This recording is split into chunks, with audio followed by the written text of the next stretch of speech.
नमस्कार, आप देख रहे हैं 4 टीवी न्यूज। मैं हूं आपके साथ अलकमा।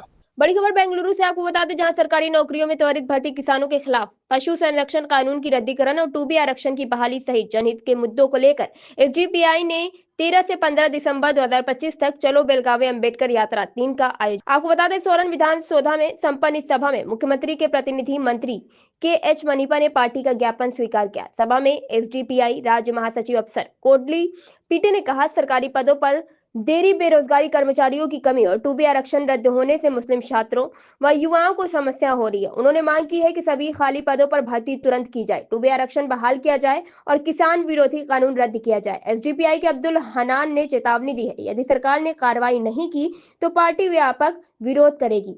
सभा में राज्य और जिला स्तर के नेता, कार्यकर्ता और आम जनता बड़ी संख्या में शामिल हुए।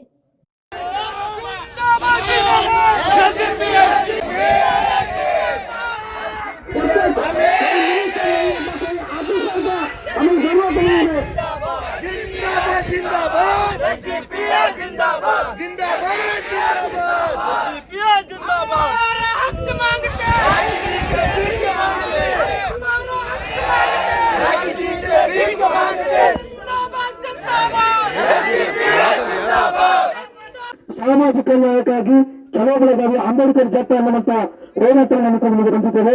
ನಮ್ಮ ಬೇಡಿಕೆಗಳಿವೆ. ಆ ಬೇಡಿಕೆಗಳನ್ನ ನಮ್ಮ ಪಕ್ಷದ ರಾಜ್ಯ ಪ್ರಧಾನ ಕಾರ್ಯದರ್ಶಿ ಅಕ್ಷರ್ ಪದ್ಮಪತಿ ಅವರು ಭೇಟಿ ಹೇಳ್ತಾರೆ. ಸರ್, ನಮ್ಮ ಮನವಿಯನ್ನು ಸ್ವೀಕರಿಸಬೇಕು. ಮುಖ್ಯವಾಗಿ ನಮ್ದು 5 ಬೇಡಿಕೆಗಳಿವೆ. ಈ ಬೇಡಿಕೆಗಳನ್ನ ದಯವಿಟ್ಟು ತಾವು ಮುಖ್ಯಮಂತ್ರಿಯವರಿಗೆ ಮನವರಿಕೆ ಮಾಡಿಕೊಡ್ಬೇಕು. ನೀವು ಮುಖ್ಯಮಂತ್ರಿಗಳ ಪ್ರತಿನಿಧಿಯಾಗಿ ಬಂದಿದ್ದೀರಾ. ರಾಜ್ಯದ 7.5 ಕೋಟಿ ಜನರ ಪ್ರತಿನಿಧಿಯಾಗಿ ನಾವು ಇವತ್ತು ಈ ಜಾಥಾವನ್ನು ಇಲ್ಲಿಗೆ ತಂದು ಈ ಸುವರ್ಣ ವಿಕಾಸಸೌಧದ ಮುಂದೆ ನಿಮ್ಮ ಮುಖಾಂತರ ಸರ್ಕಾರಕ್ಕೆ ನಮ್ಮ ಬೇಡಿಕೆಗಳನ್ನ ಸಲ್ಲಿಸ್ತಾ ಇದ್ದೀವಿ. ಮೊದಲನೇದಾಗಿ, ರಾಜ್ಯದ ಗಂಭೀರ ಸಮಸ್ಯೆಗಳಲ್ಲಿ ಒಂದಾಗಿರುವಂತಹ ಏನು ರಾಜ್ಯದಲ್ಲಿ 2,84,000 ಸರ್ಕಾರಿ ಹುದ್ದೆಗಳು ಬಾಕಿ ಇದೆ.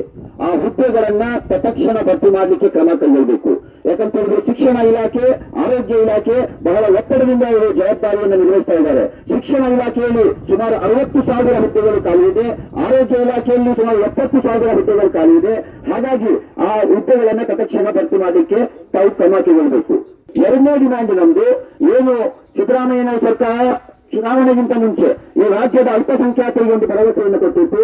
ಏನು ಬಿಜೆಪಿ ಸರ್ಕಾರದ ದೇಶ ರಾಜಕಾರಣದ ಭಾಗವಾಗಿ 2B ರಿಸರ್ವೇಶನ್ ಅನ್ನ ಹಿಂಪಡೆಯಲಾಗಿತ್ತು. ಅದನ್ನು ಮರುಸ್ಥಾಪಿಸುವಂತ ಭರವಸೆ ಕೊಟ್ಟಿದ್ರು. 2.5 ವರ್ಷ ಆಗಿದೆ, ಇದುವರೆಗೆ ಆ ಬೇಡಿಕೆ ಈಡೇರಿಲ್ಲ. ಅದನ್ನ 2.5% ಏನು ರಿಸ್ಟೋರ್ ಮಾಡುವುದರೊಂದಿಗೆ 8% ಏರಿಸಬೇಕೆಂಬುದು ನಮ್ಮ ಎರಡನೇ ಬೇಡಿಕೆ. ಮತ್ತು ಮೂರನೇ ಬೇಡಿಕೆ, ಏನು ದಲಿತ ಸಮುದಾಯದವರು ಕಳೆದ 3 ದಶಕಗಳಿಂದ ಹೋರಾಟ ನಡೆಸಿ ಒಳ ಮೀಸಲಾತಿಯನ್ನ ತಾವು ಡಿಕ್ಲೇರ್ ಮಾಡಿದ್ದೀರಾ. ಆದರೆ ಅದರಲ್ಲಿ ಕೆಲವು ಗೊಂದಲಗಳಿದೆ.